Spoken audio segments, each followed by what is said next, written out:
I must conclude on the note that the President has concluded, because the President deliberately evaded this 3-year, 5-year controversy that is haunting this country. And he should have been the lead person who should make a clear statement before us so that it become an official statement of his position. Since that is not done, I will do it. Honorable Speaker, before 1st December 2016, all these Gambians who are beating their chests, that yes, we wanted, that we are bringing about change so that we can have this.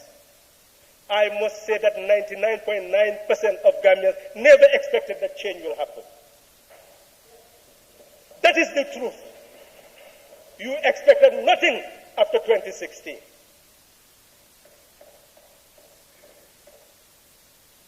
Because of fear, dilemma, confusion, and a nation heading into war.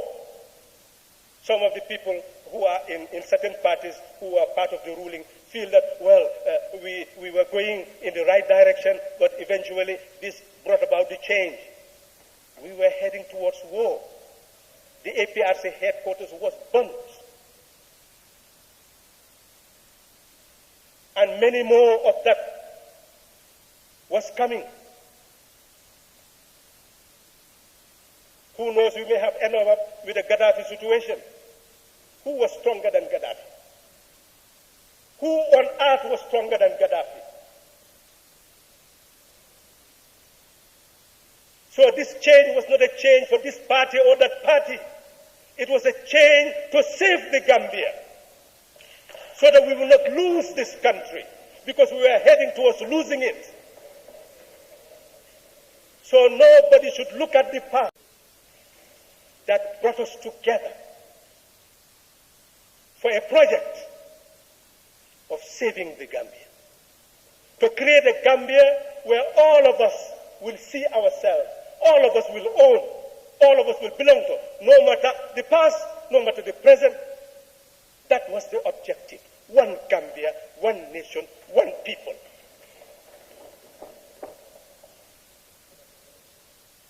We met together, and I must now declare that humility, I didn't want to make any. I was the first to invite presidential candidates, not parties. Because if we invited parties, people were so angry, especially one party whose leader was in prison. You call them Halifa Sallah and say, come and we make you a president. They will think you, Halifa Sallah, you are mad. That's why we didn't call parties, we called presidential candidates.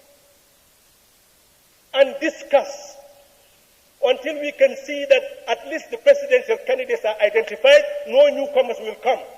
We closed that and went into negotiation as to how to select one of them to be our flag bearer. That's how it happened. Any other thing is fairy tale. And we must thank, and I told him that when I saw him, that you will leave a legacy, and that is Dembo Bojang, that you will leave a legacy if we work together to make sure that this project works. And it is that Dembo Bojang who should have been chair, who told me, let me be chair. I said, you are the fitting person to be chair. He said, well, I must select Honorable Fatoumata Tambajang to come and join me to be co-chair. He is the one who selected Ajaratu Fatoumata Tambajang to be there because she did not belong to a political party. That is the truth. Any other thing is fairy tale.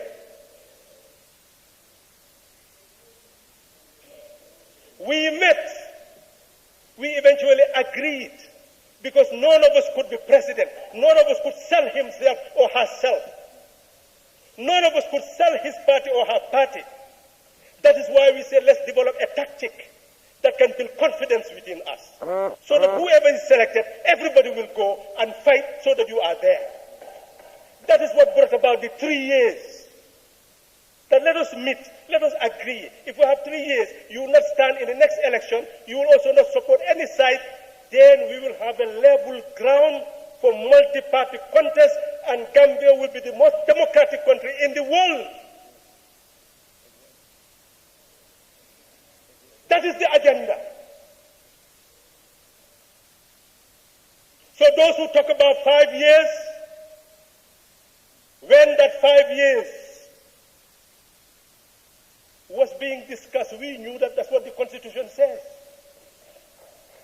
You don't need to negotiate that. That is the language of the Constitution. We only said 3 years as a tactic, not to deprive anybody of power, but as a tactic. And the tactic succeeded.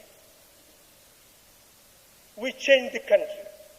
Gambia became the darling of the world because the ambassadors did not believe it will change. The international community did not believe it will change. Everybody abandoned the Gambia. Even ECOWAS did not monitor the presidential election because they felt that there will not be a level ground for multi-party contest. Nobody expected the change. That is the truth. We brought the change, everybody was surprised. Everybody embraced the change. Not we in few people, but the whole nation. That's what I mean. We brought about the change as a nation. And everybody was surprised. And Honorable Speaker, we should have continued to build a nation, not build political parties. So if any of us sit here today in the name of political party and you claim that you are in support of the coalition agenda, I will say you are not. Because when the coalition agenda was being torn apart by promoting party politics, rather than I, Honorable Speaker, was ready to resign from my party and stand as an independent coalition National Assembly member. I was ready to do that because that's what Barrow did. So that together here, we'll make sure that the coalition agenda will be fulfilled. One person cannot fight everybody. And the nation would have been stable. There will not be witch hunting of any sort. Nobody will be claiming anything. All these anomalies that are being said by our brothers and sisters from Punj, all this would not have happened because we would have been one people, reshaping the destiny of this land. This was the intention of the 3 years. But that was torn to shreds. And now you have an executive president who will appoint you and remove you as former coalition partners. Where is your coalition power? Do you have power to remove him? Do you have power to determine whether he sits 3 years or 5 years? You have no power, you the coalition members. You don't have a coalition. That is the truth. That agenda has disappeared. And those who now talk about agenda, coalition agenda, 3 years. Honorable Speaker, people must remember. On the 2nd, the former president accepted. I was in my home when the IEC called me and said the State House wants to talk to me as the spokesperson of the president.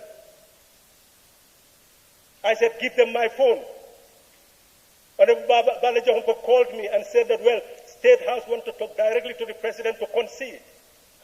I called the president and said, leave this phone, they are going to call you. And all of us heard what was said because it was on national media. They conceded. Honorable Speaker, 1 week, there was a renege of the position. We knew that there was already a rolling back before you people knew. Because we had transitional forces that were supposed to liaise to facilitate the transition. But we were unable to meet. And we knew what that person who was heading their side told us. That's when we knew that vaccination was coming. Eventually, there was a reneging of the position, Honorable Speaker. And I'll come to conclude that very soon. The reneging of the position, what happened? Many people came to us and said, let's get up. When there were troops in the streets, sandbags, soldiers everywhere. And Section 99 of the Constitution says that if the nation is at war, you can prolong the National Assembly and the term of the president. We said, peace. His term ends 18th January. And when it ends, If he continues, he becomes a rebel. Anybody who supports him will become a rebel. That's what we told people. Calm down and wait to claim your victory on the 19th. And when ECOWAS came, they were proud. They felt that this was the most pleasing mission that they have ever carried. When they met people and found out everyone was ready and we knew exactly what we wanted, it pleased them. They accepted that they will also wait for the 19th and they will come and join us in the celebration. But they went and prepared their standby force. We asked them not to issue any military threat because the Gambian constitution says 3 months before the end of the term of the incumbent, we should have an election. So if we have an election, he still has a residue of time left. And we want constitutional legitimacy. We also want electoral legitimacy. We have electoral legitimacy. Now we'll continue until we have the constitutional legitimacy. Let's leave him to make himself an outlaw. That was the decision. We are now telling you, those who are talking about 3 years, that under the Gambian Constitution, Section 65 provides for resignation by any person who is president. And we were banking on that provision and amendments of the Constitution to carry out what was our agreement. But Section 65 of the Constitution says that anybody who is also elected has a term of 5 years. Both are in the Constitution.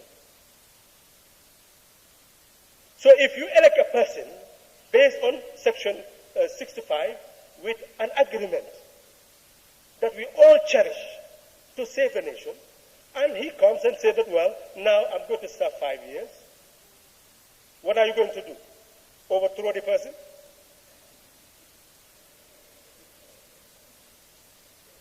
So who is now on the side of legality? So let's understand what happened here.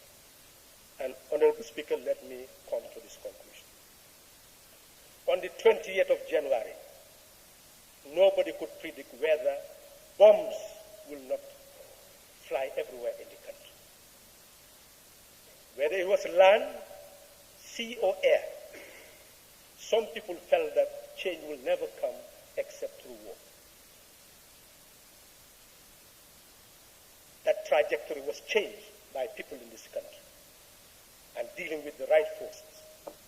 Not only Gambian forces, but also not only with ECOWAS forces, but all forces.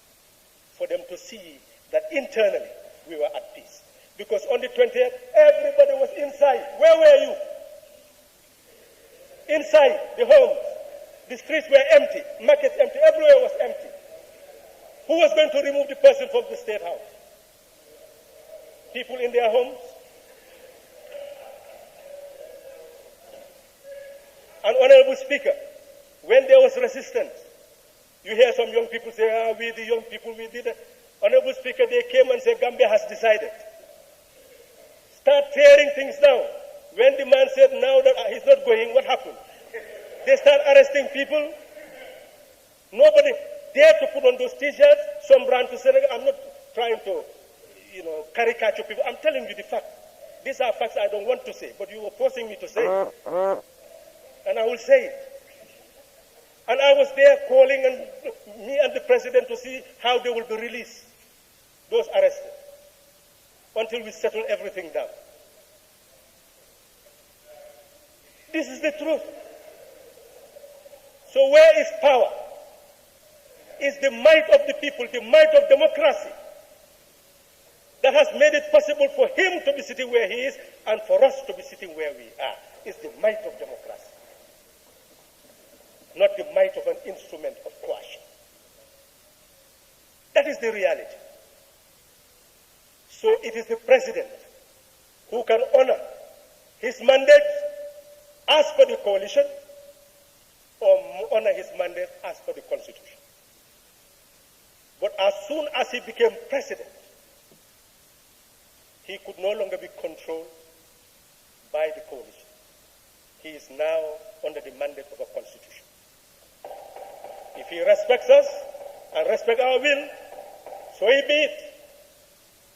If he does not want to respect it, then it is between him and the Constitution. And Gambians must bear in mind, and excuse me for lifting my thing because it's very arrogant. I don't want to do that. I'm not threatening anybody. But bear in mind that ECOWAS and the UN had only one role, which was conveyed to me very clear. And the role was reversed a bit because of something, and I will conclude there, Honorable Speaker. That's something I'll tell you. Their role was to ensure that the elected president of the Gambia is seated and is protected. And when they were coming with that mission and to fight anything that was on the way of them. And they wanted to do more, in fact.